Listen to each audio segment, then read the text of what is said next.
Sports cars को लेकर हमारे देश में कहावत चलती है और वो ये कि आप इन गाड़ियों को खरीद तो लोगे लेकिन चलाओगे कहाँ। और इस कहावत के पीछे 3 बड़े रीजंस हैं। जैसे कि जो स्पोर्ट्स कार्स होती है वो बहुत ज़्यादा नीची होती है, यानी कि इनकी ग्राउंड क्लियरेंस काफ़ी कम होती है, जिसके चलते हमारे ऊबड़ खाबड़ रोड्स पर इनके नीचे से टकराने का खतरा हमेशा बना रहता है। दूसरा रीज़न ये है कि स्पोर्ट्स कार्स के जो सस्पेंशन होते हैं वो काफ़ी ज़्यादा स्टिफ होते हैं और हमारे रोड्स उतने ज़्यादा परफेक्ट है नहीं, तो जो रोड्स पर एंडुलेशन होते हैं ना वो गाड़ी के अंदर महसूस होते रहते हैं, यानी कि ये गाड़ियाँ बहुत ज़्यादा कंफर्टेबल फील नहीं होती है हमारे रोड्स पे। और तीसरा और सबसे बड़ा रीज़न ये है कि ये गाड़ियाँ दूसरे देशों से ज़्यादातर इंपोर्ट होती हैं, जिसके चलते हमारे देशों में लगने वाले हाई इंपोर्ट टैक्सेस की वजह से इनके जो प्राइसेस हैं वो आसमान छूने लगते हैं। यानी ये 3 रीजंस मिलकर एक परफॉर्मेंस या फिर एक स्पोर्ट्स कार को भारत के ज़्यादातर लोगों की रीच से दूर कर देते हैं। लेकिन BMW ने एक ऐसी गाड़ी बनाई है जो कि सीरियसली फास्ट है, प्रैक्टिकल भी है, हद से ज़्यादा फन टू ड्राइव है और ऐसी आवाज़ निकालती है।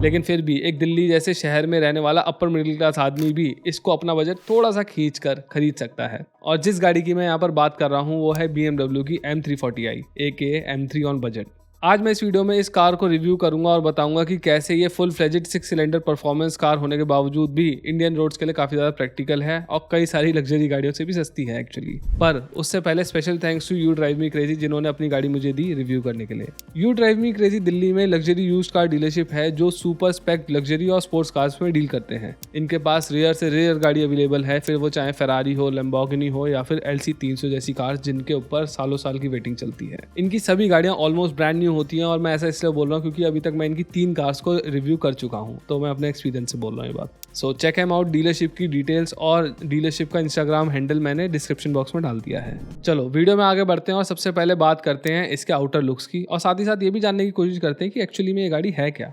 तो यार जब आप इस गाड़ी को एट फर्स्ट ग्लांस देखोगे ना तो आपको ये कहीं ना कहीं BMW 3 सीरीज की बाकी किसी और गाड़ी जैसी ही दिखाई देगी पहली नज़र में तो। और ऐसा इसलिए क्योंकि ये गाड़ी एक तरीके से 3 सीरीज ऑन स्टेरॉइड ही है। दरअसल दुनिया भर में BMW 3 सीरीज की कई गाड़ियां आती हैं, जैसे कि 320Li, 325Li, 320e, 320i और सबसे ऊपर M340i और इनके डीजल वर्जन्स। ये सभी कार्स एक ही सीरीज की हैं, इसीलिए लगभग एक जैसी ही दिखाई देती हैं। लेकिन M340i में कुछ ऐसे कॉस्मेटिक चेंजेस भी हैं जो इसको बहुत ज़्यादा स्पोर्टी स्टांस दे देते हैं। जैसे एक तो ये जो ग्रिल मैश है ये थोड़ा सा अलग है, जो कि हमें बाकी जो BMW की 3 सीरीज की गाड़ियाँ उनसे थोड़ा अलग दिखाई देता है। और दूसरा सबसे बड़ा जो चेंज है वो ये कलर है। ये इसके अंदर ये ग्रे कलर मिलता है जो कि बहुत ही ज़्यादा अच्छा लगता है और मेरे ख्याल में ये कलर इसी गाड़ी के लिए रिजर्व्ड है। मैंने किसी और 3 सीरीज के अंदर ये वाला कलर देखा नहीं है। दूसरे कुछ चेंजेस की बात करें जो कि 3 सीरीज के मुकाबले इसमें अलग हैं, तो ये ग्लासेस हो सकते हैं, ये मिरर हो सकते हैं। अब अगर हम साइड की बात करें तो साइड में भी वही एक ही चेंज दिखाई देता है ये। और हाँ, एक चेंज और है इसके अंदर, जो व्हील्स हैं ये भी अलग हैं, जो कि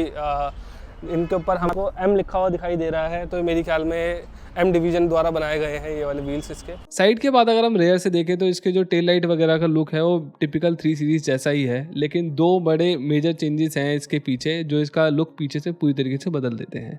एक तो है ये लिप और दूसरे हैं ये एग्जॉस्ट जो कि इसको बहुत ज़्यादा स्पोर्टी लुक देते हैं। देखो ये जो पर्टिकुलर M340i मैं इस वीडियो के अंदर रिव्यू कर रहा हूँ ये बाकी M340i से थोड़ी अलग है, क्योंकि इसके अंदर BMW की कई लोडिंग्स ऐसी हैं जो कि आपको स्टॉक M340i के अंदर देखने को नहीं मिलती हैं, जैसे कि ये सुपर लाउड एग्जॉस्ट। इन कुछ एलिमेंट्स की वजह से ये डेफिनेटली बहुत ज़्यादा स्पोर्टी लगती है, पर इनके बिना भी ये गाड़ी कम नहीं लगती है और इसको देखकर ही समझ में आता है that you are driving something special. चलो अब बाहर के डिज़ाइन की बात तो बहुत हो गई, इसीलिए अब गाड़ी के अंदर चलते हैं और वहाँ का भी माहौल देखते हैं। चलो इंटीरियर में सबसे पहले हम रेयर सीट्स का माहौल देख लेते हैं। इसके अंदर हमारे को जो पीछे की सीट्स है ना बहुत ही ज़्यादा कंफर्टेबल मिलती हैं और जो सबसे ज़्यादा अच्छी चीज़ मुझे लग रही है ना इसमें पीछे की सीट्स में वो है अंडर थाई सपोर्ट का। क्या कमाल का अंदर थाई सपोर्ट मिलता है और जो इसका लेग रूम है गाड़ी का वो भी बहुत ज़्यादा अच्छा है। ये वाली जो आगे वाली सीट है ये मेरे हाइट के हिसाब से एडजस्टेड है, मैं ये गाड़ी चला रहा था अभी, और उसके बावजूद भी मुझे इतना सारा लेग रूम मिल रहा है। इस गाड़ी में आगे की तरफ वो आती है क्या नाम है सनरूफ, और यहाँ पर आके ना पीछे स्कूप्ड आउट करा हुआ है हल्का सा, तो पीछे जो हेडरूम है वो भी अच्छा है। मेरी हाइट 5'11" है, मुझे कोई भी दिक्कत नहीं है। इसमें हमारे को जो सेंटर हैंडरेस्ट मिलता है इसके अंदर ज़्यादा कुछ तो नहीं मिलता, लेकिन कप होल्डर ज़रूर मिल जाता है। गाड़ी की कीमत 70-75 लाख है शायद, लेकिन फिर भी इसके अंदर हमारे को यहाँ पर कर्टेन नहीं मिलते हैं रेयर के अंदर, जो कि मेरे ख्याल में मिलने चाहिए थे। बाकी इसके अंदर जो रेयर रीडिंग लैंप्स हैं वो बड़ी स्टाइलिश से मिलती हैं, बड़ी आराम से सॉफ्टली बंद होती हैं, सॉफ्टली खुलती हैं। गाड़ी का जो पूरा का पूरा इंटीरियर है वो ब्लैक है, जो कि इसके लिए बहुत अच्छा लगता है एक स्पोर्ट्स कार के लिए, लेकिन पर्सनल मेरी प्रेफरेंस जो लग्जरी गाड़ियों के अंदर होती है वो टैन इंटीरियर की ही होती है। लेकिन इसके अंदर ये बहुत ज़्यादा अच्छा लग रहा है, नो डाउट अबाउट इट। गाड़ी में कई जगह पर आपको एम्बिएंट लाइटिंग और पीछे भी मिलती है यहाँ पर। गाड़ी के अंदर आपको मिल जाते हैं हार्मन कार्डन के स्पीकर सिस्टम, और गाड़ी के अंदर आपको मिल जाते हैं एसी वेंट्स पीछे की तरफ भी, और यहाँ पर आप एसी का टेम्परेचर कम ज़्यादा भी कर सकते हैं और ऑटो पर भी चला सकते हैं, which is a great thing for this sports car. इसीलिए मैं इस गाड़ी को मानता हूँ कि ये गाड़ी कुछ ज़्यादा ही प्रैक्टिकल है being a sports car. Even after being a performance car, इसका जो रेयर सीट का कंफर्ट है ना, वो मुझे बहुत ही ज़्यादा अच्छा लगा है। लेकिन उससे भी ज़्यादा जो चीज़ मुझे अच्छी लगी है वो है इसका रेयर हेडरूम। उससे तो मैं कुछ ज़्यादा ही इंप्रेस्ड हूँ। ऑब्वियसली ये एक 4 डोर प्रॉपर सेडान है तो रेयर हेडरूम अच्छा होना ही है, लेकिन एक बात ध्यान देने वाली ये है कि ये एक 450 हॉर्स पावर की गाड़ी है। ऐसी गाड़ियाँ ज़्यादातर या तो 2 डोर्स के साथ आती हैं या फिर स्लांटिंग रूफ के साथ आती हैं, अगर 4 डोर होते भी हैं उनके अंदर तो, जिसकी वजह से जो रेयर सीट पैसेंजर्स होते हैं उनको बैठने में बड़ी दिक्कत आती है। पर वो दिक्कत इस गाड़ी में बिल्कुल भी नहीं है। लेकिन एक दिक्कत ज़रूर है इसके अंदर, और वो है सेंटर टनल। ये एक 4 व्हील ड्राइव कार है जिसकी वजह से इसके बीचों बीच में एक टनल है जिसमें से ड्राइव शाफ्ट निकलती है, जिसके चलते इसमें पीछे 2 ही लोग आराम से बैठ पाते हैं। हाँ, तीसरा इंसान भी बैठ सकता है, लेकिन वो बहुत ज़्यादा कंफर्टेबल पोजीशन में नहीं बैठ पाएगा क्योंकि उसके सेंटर में टनल होगी पैरों के बीच में। बाकी बैठने की बात चली रही है तो मैं आपको बता दूं कि इसकी सीट्स में आपको अलकंटारा और लेदर का कॉम्बिनेशन मिल जाता है, जो कि टच और फील करने में काफ़ी ज़्यादा अच्छा लगता है। और जैसे इसकी रेयर सीट्स काफ़ी ज़्यादा कंफर्टेबल हैं, वैसे ही फ्रंट वाली भी हैं, और साथ ही साथ आपको फ्रंट वाली सीट्स में काफ़ी अच्छा होल्ड भी मिलता है, जो कि इस तरीके की तेज़ चलने वाली गाड़ी में काफ़ी ज़्यादा ज़रूरी भी है। इस गाड़ी की अगर MID की हम बात करें तो इसका लेआउट मुझे बड़ा पसंद आ रहा है। ये इस जनरेशन की जो BMWs है ना, उनके अंदर MID अलग आती है और इंफोटेनमेंट स्क्रीन अलग आती है। नहीं तो अभी क्या करा है, शायद 7 सीरीज में मैंने देखा है, उसके अंदर पूरा एक स्लैब सा चला दिया है थ्रू आउट द डैशबोर्ड, जो कि मुझे पसंद नहीं आ रहा और जो कि कई गाड़ियों की कॉपी लगता है मुझे। लेकिन ये वाली चीज़ ओरिजिनल है, ये बहुत सही लग रही है मुझे। इसमें लेफ्ट साइड में आपको स्पीडोमीटर देखने को मिलता है, राइट साइड में टैकोमीटर, और बीच में बहुत ही सुंदर तरीके से इंटीग्रेट किया गया है मैप्स को, और एवरेज स्पीड हमारी क्या रही है वो भी दिखाई दे रही है हमारे को। यहाँ पर गाड़ी टेम्परेचर भी बताती है, टाइम भी बताती है। इसके अंदर आपको फ्यूल का एक्सट्रीम लेफ्ट में मिलेगा और इंजन टेम्परेचर एक्सट्रीम राइट में देखने को मिल जाता है। इसमें अगर हम अलग अलग मोड्स में गाड़ी को लगाते हैं, जैसे कि अगर हम इको में हैं अभी तो ये वाला लेआउट आता है, अगर कंफर्ट में तो ये वाला लेआउट आता है, और अगर हम इसे स्पोर्ट्स में डाल देते हैं तो इस तरीके का कुछ लेआउट देखने को हमें मिलता है, जिसमें राइट साइड में जो RPM है उसके ऊपर लाइट आ जाती है ग्रीन कलर का। ठीक है, अब वो चली गई जो कि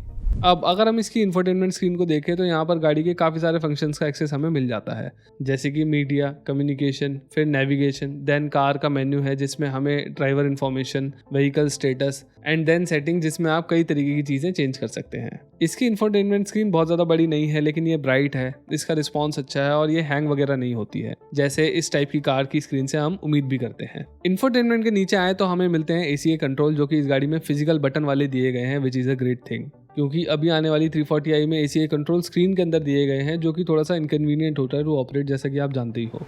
इससे नीचे आए तो हमें दिखता है BMW के टिपिकल लेआउट एंड डिज़ाइन वाला सेंटर कंसोल, जिसमें सारे मोड्स दिख जाते हैं।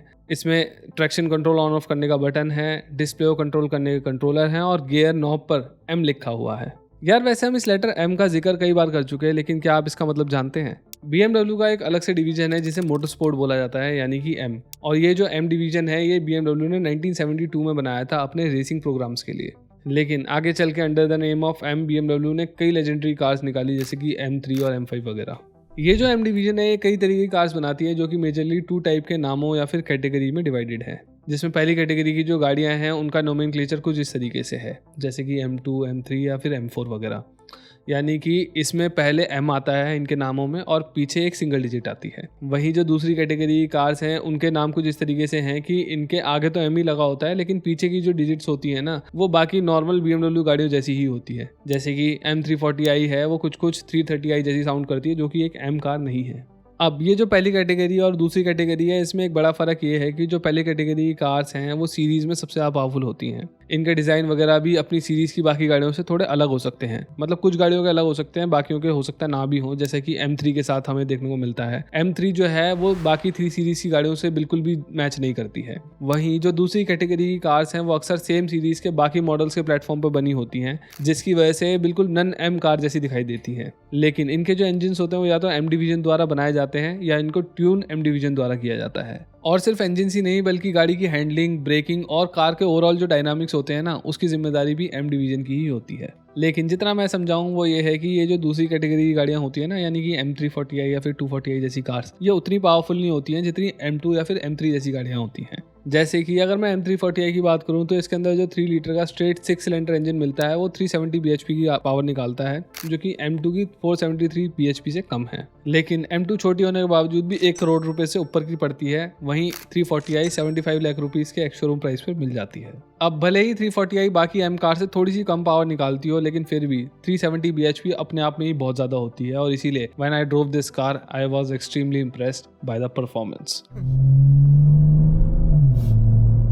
तो अगर मैं गाड़ी की ड्राइविंग डायनामिक्स की बात करूं तो ऑब्वियसली M340i है, तो M सीरीज की गाड़ी है, तो बहुत ही ज़्यादा अच्छोन है, वो इसमें भी है। सबसे ज़्यादा जो मैं इम्प्रेसिव हूँ तो इस गाड़ी की आवाज़ से ही हूँ। आप सुन ही पा रहे होगे आवाज़ इसकी। अभी मैंने इस गाड़ी को स्पोर्ट्स मोड में डाल रखा है और इसीलिए गाड़ी पॉप्स एंड बैंग्स, और इस गाड़ी की जो आवाज़ है बहुत ही ज़्यादा अच्छी आ रही है।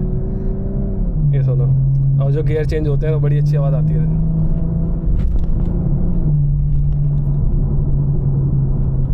M340i felt like a rocket on Gurgaon roads. Car का एक्सेलरेशन बहुत ही ज़्यादा ब्रूटल है। आप जैसे ही पंजा दबाते हो गाड़ी हवा से बात करने लगती है, और वो इसीलिए क्योंकि 0 से 100 की रफ्तार ये गाड़ी सिर्फ 4.4 सेकंड में जा सकती है, यानी कि गाड़ी हद से ज़्यादा तेज़ है। और जैसे इसका इंजन तेज़ है वैसे ही इसका ट्रांसमिशन भी बहुत ज़्यादा तेज़ है। इस गाड़ी के अंदर DCT नहीं आता है, लेकिन फिर भी ये गाड़ी बहुत ही ज़्यादा तेज़ी से शिफ्ट करती है, जिसकी वजह से इस गाड़ी की जो स्पोर्ट्स कार वाली अपील है ना वो बहुत ही ज़्यादा बढ़ जाती है। इस गाड़ी की परफॉर्मेंस से तो मैं खुश हूँ ही, लेकिन उससे भी ज़्यादा खुश हूँ मैं इसकी हैंडलिंग से। BMW के अलावा शायद ही कोई ऐसी गाड़ी होगी जो 1 करोड़ रुपए के अंदर इस तरीके की स्टीयरिंग फीडबैक के साथ मिलती होगी। इसका स्टीयरिंग जिस तरीके से वे अप होता है ना, उसकी वजह से आपको बहुत ही ज़्यादा कॉन्फिडेंस मिलता है। चाहे आप स्ट्रेट लाइन में हो या फिर कॉर्नरिंग कर रहे हो, आपको इस गाड़ी की स्पीड बहुत ज़्यादा कम नहीं करनी पड़ती है, क्योंकि इसका जो स्टीयरिंग है वो आपको बहुत ही अच्छी फील दे रहा होता है। डेफिनेटली इसी कमाल की पावर का तो मैं फ़ैन हो ही गया हूँ, लेकिन जिस तरीके की हैंडलिंग ये ऑफर करती है ना, ऐसी हैंडलिंग आप में से ज़्यादातर लोगों ने महसूस कभी भी नहीं करी होगी। इसीलिए जब भी आपको मौका मिले ना, BMW ज़रूर चलाना। परफॉर्मेंस कार्स के अंदर हैंडलिंग को बेटर बनाने का एक बड़ा रोल सस्पेंशन को भी जाता है। इस तरह की कार्स में जो सस्पेंशन होते हैं वो काफ़ी ज़्यादा स्टिफ होते हैं, ताकि गाड़ी किसी भी तरीके की सिचुएशन में या फिर स्पीड में अपना बैलेंस ना खोए। लेकिन इस तरीके के स्टिफ सस्पेंशन का एक बहुत बड़ा ड्रॉबैक भी होता है, और वो ये कि जब आप इस तरीके की गाड़ियों को इम्परफेक्ट रोड पे चलाते हो ना, तो जितने भी रोड पर एंडुलेशन होते हैं वो गाड़ी के अंदर आपको महसूस होते हैं, और ऐसा ही कुछ M340i में भी होता है। हम गुड़गांव के सबसे अच्छे रोड्स पर इस गाड़ी को चला रहे थे, लेकिन फिर भी मैं थोड़ी बहुत मूवमेंट गाड़ी के अंदर महसूस कर पा रहा था, जो कि आप सॉफ्ट सस्पेंशन वाली गाड़ियों के अंदर बिल्कुल भी फील नहीं करते हैं, यानी कि almost every other mass market car या फिर लग्जरी कार। हाँ, इवन तो गाड़ी के अंदर मूवमेंट जरूर फील होती है, लेकिन वो लिवेबल है। मैंने फर्स्ट हैंड फील तो नहीं किया है, लेकिन मैं इतना ज़रूर जानता हूँ कि कई हाई परफॉर्मेंस कार्स के सस्पेंशन इतने ज़्यादा स्टिफ होते हैं कि इनमें आप कंफर्टेबली लंबा ट्रैवल कर ही नहीं सकते हैं। एंड आई थिंक ये दिक्कत M340i के साथ नहीं है, जिसकी वजह से ये इंडियन रोड्स के लिए एक प्रैक्टिकल परफॉर्मेंस कार साबित होती है। लेकिन एक और चीज़ है जिसकी वजह से ये प्रैक्टिकल बनती है, और वो है इसकी ग्राउंड क्लियरेंस। इस कार में आपको 130 mm की ग्राउंड क्लियरेंस मिलती है, वहीं जो ज़्यादातर लेजेंड स्पोर्ट्स कार होती है ना, उनकी ग्राउंड क्लियरेंस 110 mm को भी पार नहीं कर पाती है, जिसकी वजह से ऐसी स्पोर्ट्स कार्स को इंडियन रोड्स पे बने बड़े बड़े स्पीड ब्रेकर्स पर इस तरीके से निकलना पड़ता है। पर ये चीज़ आपको M340i के साथ नहीं करनी पड़ती है, और ना ही ये गाड़ी ज़्यादातर ओकेशंस पे नीचे की तरफ से लगती है। तो यार देखो, ऐसा नहीं है कि ये सबसे ज़्यादा पावरफुल कार है। इंडिया में बहुत सारी गाड़ियाँ ऐसी अवेलेबल हैं जो इससे भी ज़्यादा तेज चलती हैं, लेकिन वो हद से ज़्यादा महंगी हैं, और उनको अपनी सड़कों पर चला पाना एक पेनफुल एक्सपीरियंस साबित होता है, जिसकी वजह से इनके ओनर्स इन्हें वीकेंड ड्राइव्स के लिए ही रिजर्व करके रखते हैं। लेकिन M340i can be driven daily अपनी प्रैक्टिकलिटीज़ की वजह से। ऊपर से ये कई सारी स्पोर्ट्स कार से भी सस्ती है, जिनकी पावर इस गाड़ी के आसपास की ही है, और इसीलिए मुझे लगता है कि ये one of the most practical performance car है इंडिया के अंदर जो आप खरीद सकते हैं। तो इस वीडियो में बस इतना ही। अगर आपको मेरी वीडियो पसंद आई हो तो please consider subscribing to our channel. इस वीडियो को लाइक करिए, शेयर करिए, और कमेंट्स के अंदर अपने विचार जरूर छोड़िए। और हाँ, आप मुझे इंस्टाग्राम पर भी फॉलो कर सकते हैं, जहाँ पर मैं बढ़िया बढ़िया रील्स डालता हूँ। चलिए, थैंक यू।